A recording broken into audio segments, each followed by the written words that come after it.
myself Neha. Today here we discuss about my organic chemistry presentation which is in the topic of inductive effect and electromagnetic effects.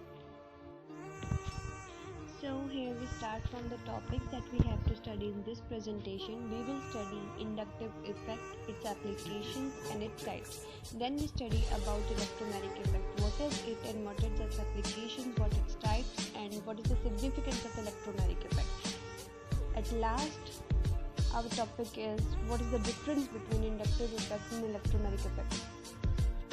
So firstly, it is important to know what is inductive effect. Shifting of electrons in covalent bonds from low electronegative atom to high electronegative atom. It means inductive effect होता है electrons का shift होना covalent bond में low electronegative atom से high electronegative atom की तरफ. It's known as inductive effect. Inductive effect हमेशा sigma electrons को डिस्प्लेस करता है. इट मीन्स हमारे पास इंडक्टिव इफेक्ट जो होता है हमेशा सिंगल बॉन्ड को ऑकर करता है. It's a permanent effect and it is distance dependent. I mean to say distance dependent मतलब distance increases, so inductive effect decreases and vice versa. So inductive effect is of two types. Depends on the type of group attached on it. So it's of two types, negative eye effect and positive eye effect. Negative eye effect. So firstly we discuss about negative eye effect. Negative eye effect. Atoms of group which have greater electron withdrawing capacity than that of hydrogen are said to have negative eye effect. It means atoms जिनके पास group है electron withdrawing capacity का hydrogen से ज़्यादा is said to have negative eye effect. Second one is positive eye effect. Atoms or groups which have lesser electron withdrawing or more electron donating tendency than that of hydrogen is said to be have positive eye effect. इसका मतलब है कि जिन groups के पास hydrogen से less withdrawing capacity होती है, less electron withdrawing capacity होती है, या फिर हम यूँ कह सकते हैं and having more electron donating tendency that show positive I effect. अब हम पढ़ेंगे applications of inductive effect.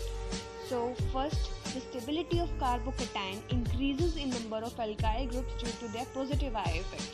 The alkyl groups release electron to carbon bearing positive charge and thus stabilize the ion.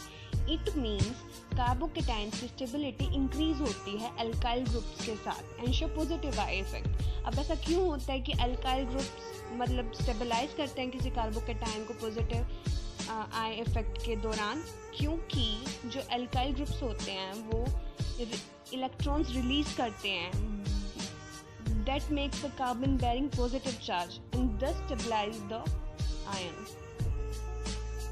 Our second application is in the same way the stability of free radicals increase with increase in the number of alkyl groups. जैसे कि हमने first application में पढ़ा था carbocations की stability increase होती है alkyl groups के साथ पॉजिटिव आई इफेक्ट में, वैसे ही फ्री रेडिकल्स की भी स्टेबिलिटी इंक्रीज होती है with the number of alkyl groups.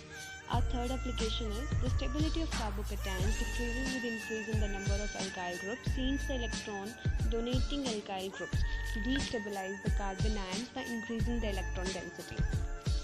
It means हमारे पास जैसे कि हमें पता है कि कार्बोकेटायंस की स्टेबिलिटी इंक्रीज होती है with the number of alkyl groups, वैसे ही कार्बन आयंस की डिक्रीज होती है. इट मीन्स डीस्टेबलाइज होती है by increasing the electron density.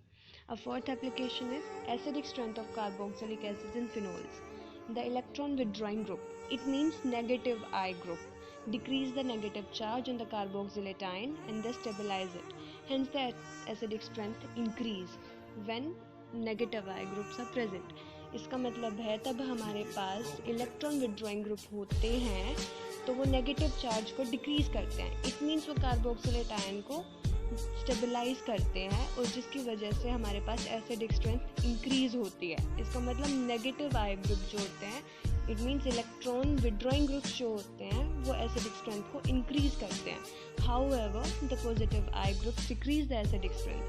और ऐसे ही फिर positive I group it means electron donating ज़्यादा हुए, इलेक्ट्रॉन विड्रॉइंग कम हुए, तो 10 acidic strength decreases. So our next application is basic strength of amines, which is the part of our previous application 1, acidic strength of carboxylic acids and phenols. So here we go. The electron donating groups like alkyl groups increases the basic strength of amines, whereas the electron withdrawing groups like aryl groups decreases the basic nature. Therefore, alkyl amines are stronger Lewis bases than ammonia, whereas aryl amines weaker than ammonia. इसमें हमारे पास कह रहा है कि जो electron donating group होते हैं जैसे कि एल्काइल ग्रुप्स वो इंक्रीज करते हैं बेसिक स्ट्रेंथ को अमीन्स की, वेरियस जो इलेक्ट्रॉन विड्रॉइंग ग्रुप्स होते हैं जैसे कि एराइल वो डिक्रीज करते हैं बेसिक नेचर को। इसीलिए जो अमाइंस होते हैं वो स्ट्रॉन्गर लेवल्स बेसिस होते हैं अमोनिया से, और वेरियस इसके बजाय जो एराइल अमीन्स होते हैं वो वीकर होते हैं than ammonia. Our fifth application is reaction of carbonyl compounds. The positive I group increase the electron density at carbonyl carbon, hence the reactivity towards nucleophile decrease. Thus formaldehyde is more reactive than acetaldehyde and acetone towards nucleophilic addition reaction. It means हमारे पास जो positive I groups होते हैं वो increase करते हैं electron density को at the carbonyl carbon, इसीलिए जो उनकी reactivity होती है nucleophile के towards वो decrease हो जाती है। इसीलिए formaldehyde is more reactive than acetaldehyde and acetone towards nucleophilic addition reaction. Electromeric effect, which is second topic of my presentation. So here we start now. The complete transfer of shared pair of pi electrons of a double bond to one of the bonded atom under the influence of attacking reagent is known as electromeric effect. इसका मतलब है complete transfer होना pi electrons का किसी भी double bond से किसी भी other bonded atom के साथ में in the influence of attacking reagent is known as electromeric effect. It is a temporary effect and operates in the presence of attacking reagent and vanishes as soon as the attacking reagent is withdrawn. इसका मतलब है ये एक temporary effect है और हमेशा operate होता है in the presence of attacking reagent. Attacking reagent तब present होता है, ये तभी effect मतलब ऑपरेट होता है और कुछ टाइम तक ही रहता है, और तब तक अटैकिंग रिएजेंट रहेगा तब तक ये इफेक्ट भी रहेगा, और जैसे ही अटैकिंग रिएजेंट ख़त्म हो जाएगा वैसे इलेक्ट्रोमेरिक इफेक्ट भी ख़त्म हो जाएगा। It has no specific direction, it always that which favours the reaction. हमारे पास इलेक्ट्रोमेरिक इफेक्ट की कोई स्पेसिफिक डायरेक्शन नहीं होती है, ये हमेशा उस डायरेक्शन में अकर होता है जो डायरेक्शन रिएक्शन को फेवर करती है। This effect takes place in the direction of more electronegative elements. ये इलेक्ट्रोमेरिक इफेक्ट अब हमें यूँ पता चल रहा है, हम कह रहे हैं फर्स्ट प्रीवियस लाइन में कि ये इसकी स्पेसिफिक डायरेक्शन नहीं होती है, लेकिन जिस भी तरफ फेवर करता है रिएक्शन की ये डायरेक्शन उस तरफ जाता है इसका। तो ये किस तरफ फेवर करेगा? तो ये फेवर करता है मोर इलेक्ट्रोनेगेटिव एलिमेंट की तरफ। It can be represented by the symbol capital E and it's of two types, positive E effect and negative E effect. It means positive electromeric effect and negative electromeric effect. Positive E effect means positive electromeric effect. When the displacement of an electron pair is away from the atom or group, it is called positive E effect or positive electromeric effect. तब हमारे पास पाई pair of electrons जो होते हैं, shared pi pair of electrons, उनकी displacement atom से दूर होएगी तो हम उसको बोलते हैं positive electromeric effect. Second one is negative electromeric effect. When the displacement of an pi electron pairs is towards the atom of group or group, it is called negative E effect. इसका मतलब है तब हमारे पास shared pi pair of जो electrons हैं वो उनकी displacement towards the atom या फिर एटम के पास या किसी ग्रुप के पास होगी तो हम उसको नेगेटिव ई इफेक्ट बोलते हैं, negative electromeric effect means. Here is some little bit important points about electromeric effect, so which are as follows. Electromeric effect is shown by those compounds containing multiple bonds. It means हमारे पास electromeric effect उन सभी compounds में show होता है जिनके पास multiple bonds होता है, which is little bit important, that's why it's a note. And second point is it is a purely temporary effect and is brought into play only at the requirement of attacking agent. It means ये एक purely temporary effect है जो हमने last previous pages में भी हमने पढ़ा था कि हमारे पास जो इलेक्ट्रोमेरिक इफेक्ट होता है वो टेम्परेरी इफेक्ट होता है। टेम्परेरी मीन्स कुछ टाइम के लिए होता है, तब तक होता है तब तक हमारे पास अटैकिंग रिएजेंट होता है। And next we are discussing about differences between inductive effect and electromagnetic effect. Differences between electromagnetic effect and inductive effect. So we study differences one by comparing these to each other. So firstly I will tell about inductive effect, and then I will tell its opposite in electromagnetic effect. So first, the first difference is on the chemical bonds. That is firstly, inductive effect is observed in the sigma bonds.